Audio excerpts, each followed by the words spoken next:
Welcome back to the workshop. In this week's video, we fail miserably. My name is Oliver, and this is my dad, Andrew.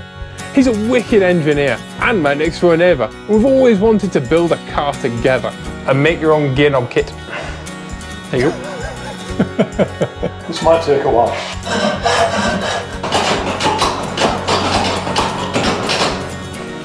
Building a car and making memories with my dad. One of one. This is Project Mosquito. In last week's episode, we showed you the locking mechanism for the pedal box and we made our pins, but we need to be able to pull both pins simultaneously. And to do that, we're going to use a road bicycle brake cable because they are light, they are cheap, they are widely available, and this is one I had in my box of stuff. I've amassed quite the collection over the years. So what we need to do first is drill this side so that it can house the end of the cable. We can put the cable in, put a grub screw in, tighten the grub screw down onto the cable and trap the cable inside this. So we can pull one pin and then we'll show you how we're going to pull the second pin at the same time.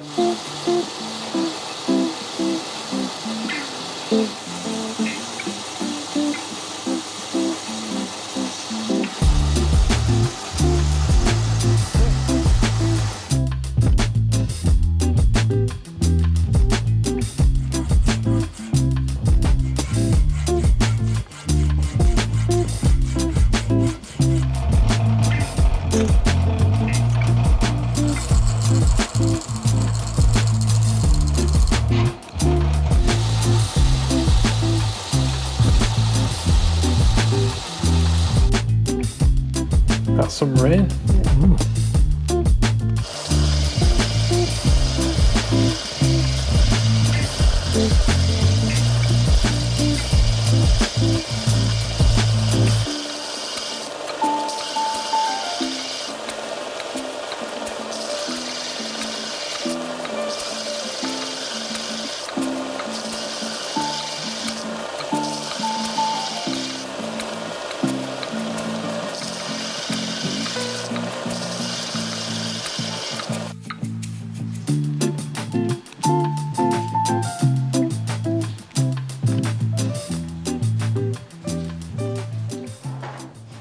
So the biggest change to last week's video is that now we have the correct number of bolts. So now we can pull this cable. We need to be able to pull that cable. Yeah. So we need to go from this one to that one.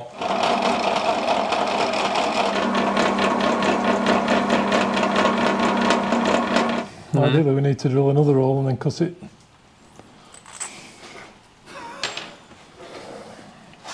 Why are we doing it like this again? Eh? Why are we doing it like this again?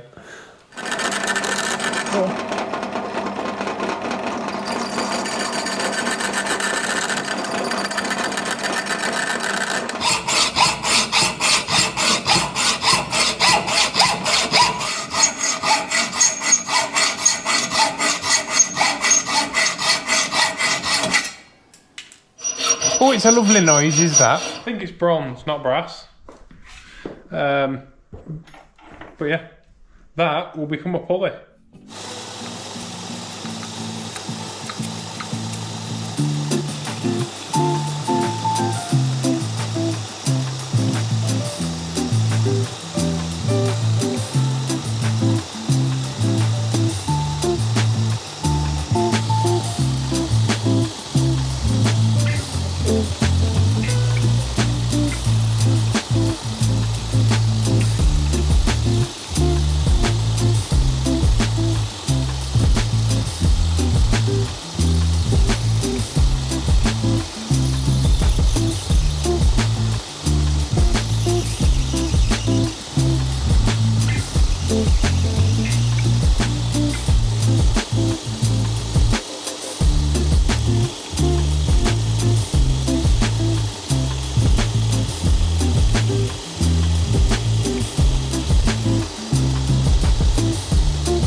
Can't pull it, man.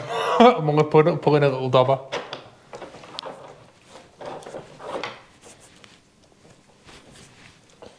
No, it's too tight of a bend for cable. Now then, we have failed, but it's okay because we know why we've failed. Now, when we made this little guy, we made it so that the center point of the hole is off center in the roller, as you can see. This is on purpose because obviously the center of this pin is where the cable attaches, and then our cable runs to this little guy, around this little guy, and to the point where it's pulled. So you want that to be as straight as possible. However, this little roller is too small and too high geared, so our cable isn't flexible enough to go around the roller smoothly. We'd need a much thinner cable, which I don't really want to do because I don't want to be wearing cables out. And it was a lot of effort to try and pull both pins, and so it's all binding and resisting and not very good. So what do we do about that? Well, if you were a mountain biker in the 90s or you are a cyclocross rider, well done. But also, you know what we're going to do? We're going to create a center pull system. We're going to put a taut piece of cable from here to here between the two, and then we're going to place our roller in the center.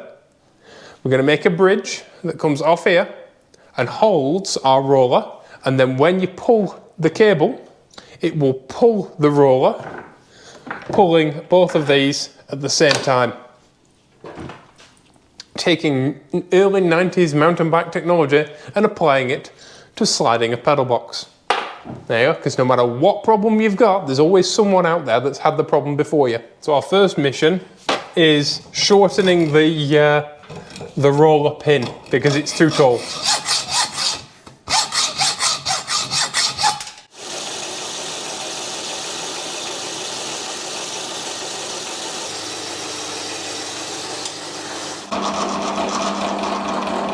So now we need to make a cable retainer, yeah? Yeah.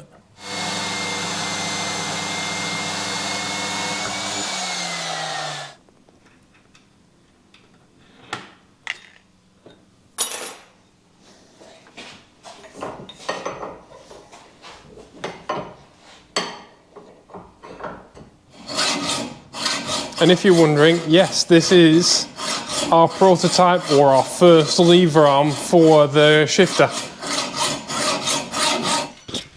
Maga test. And I just need some words. Present me. Give me the words. Word or do not word. There is no microcheck.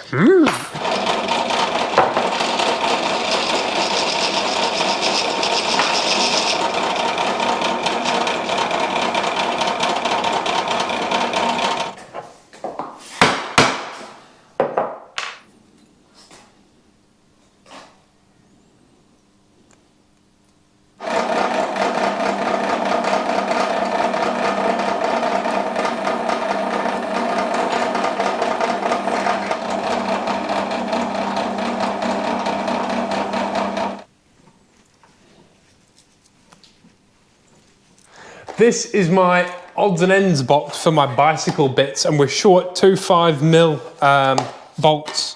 And, oh, there's two here. That took a while. And there's also an adjuster. In fact, there's probably more than one, but this is a cable adjuster for a bicycle derailleur. So we could make our own cable tensioner, or we can use one of these.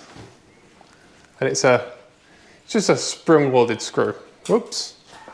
It was a spring-loaded screw. It's just a screw.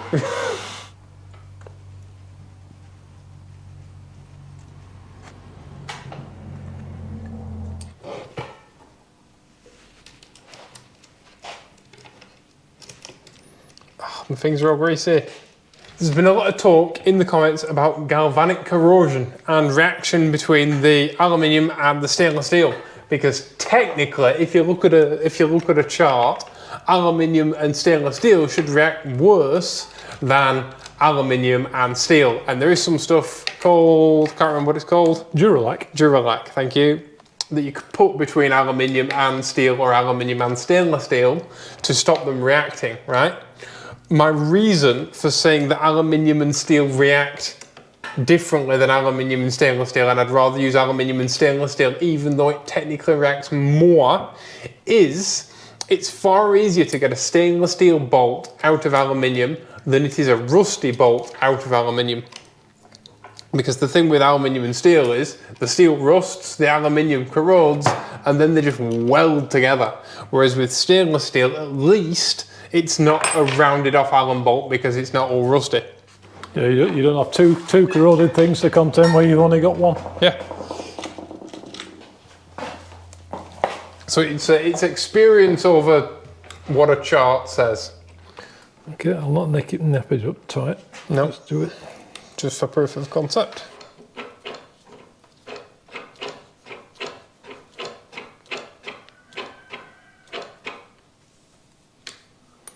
I just got a brainwave while we've been measuring out that maybe if we put a pin in the centre of there and we cross the cable over the pin and then put that back in rather than making the pulley back in, rather than making a bead to fit in a tinier pulley, it'll pull each pin straight. And it doesn't matter if it's a bit of a loop to pull it, as long as, because it'll still pull straight. Yeah.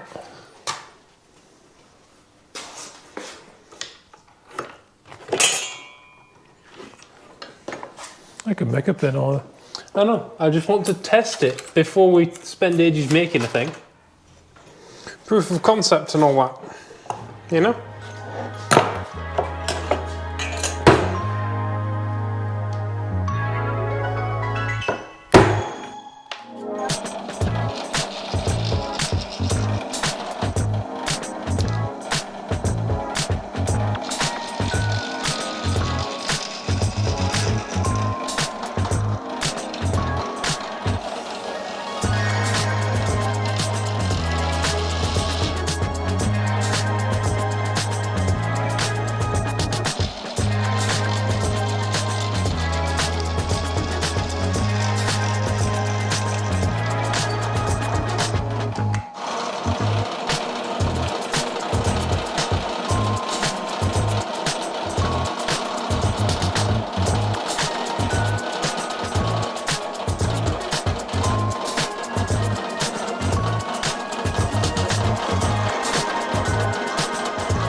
That's loads lower effort than it was. Mm-hmm. Right, seriously, feel it? Yeah. Yeah, because it's pulling in a straight line. Yeah. As far as proof of concept, Yeah. I think that's justification for making it. Yep. That's it. I didn't want to spend ages doing it for it not to work. We had enough of that yesterday.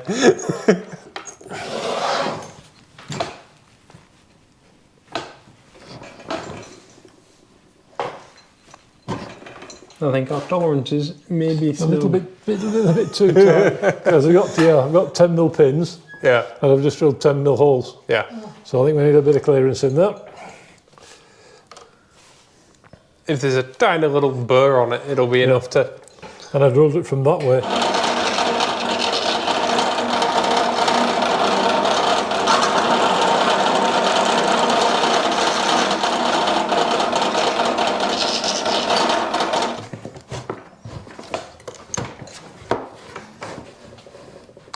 Smell like it.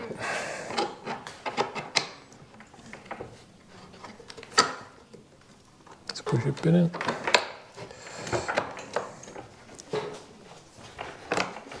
Oh.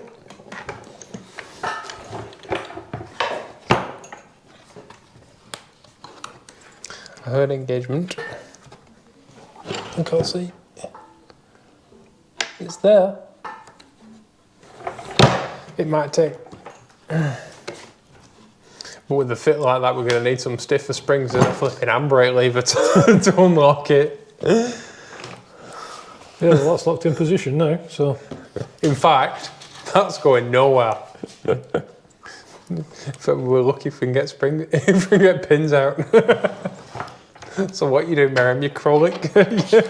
Don't lock them. You crawl into the footwell and use 2 Allen keys. I'll have them prepared in my handbag. Yep. I'll push it all the way to the back so if we can get it. That's the next one. Yep, that one slipped right into place. Yep. Now what we're doing now is sorting out all our clearances because we made everything super tight. So literally everything's got to be exactly in line for the springs to pop out. But we don't want a load of wiggle, but at the same time the pins have to like make it into the holes. When we do final assembly, I'll buy a brand new cable because this is a used cable that I'm not sure how old it is, but it's old enough that I replaced it with something else on a bike, so I should probably replace it with something else in a car. And when we do, I'll make sure that I solder the tips of each cable so that when they're tightened with a grub screw they don't crush.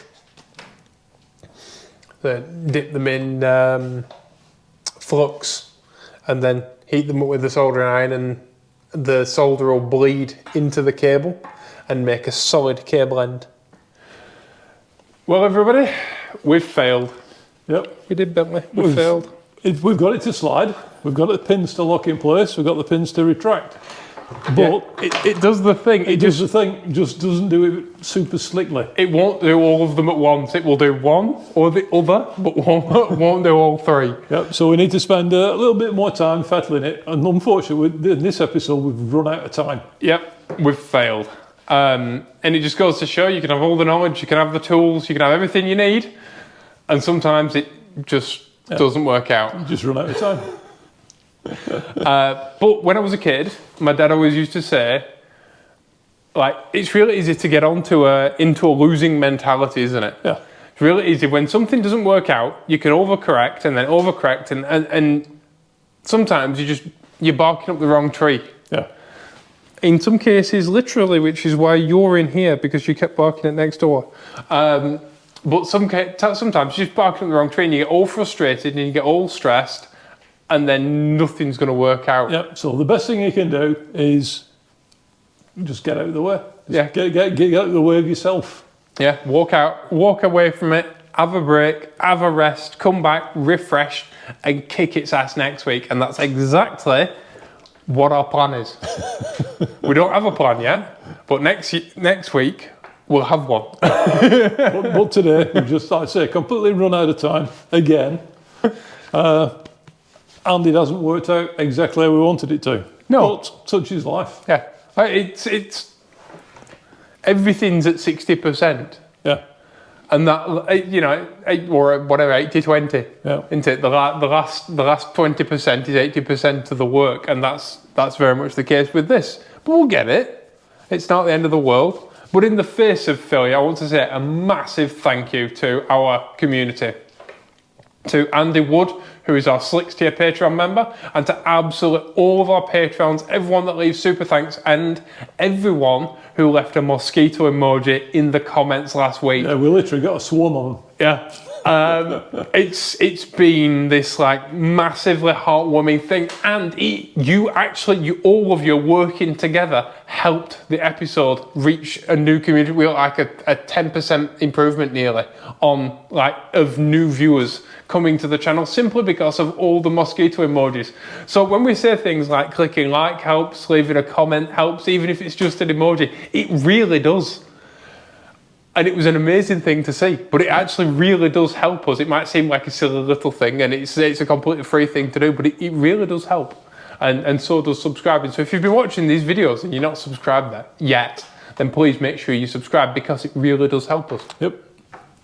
And I want to say thank you all for being awesome to each other in the comments every single week, and I know you'll continue to do that. And we'll see you all in the next video. Episode. Yep. Bye-bye. Bye-bye.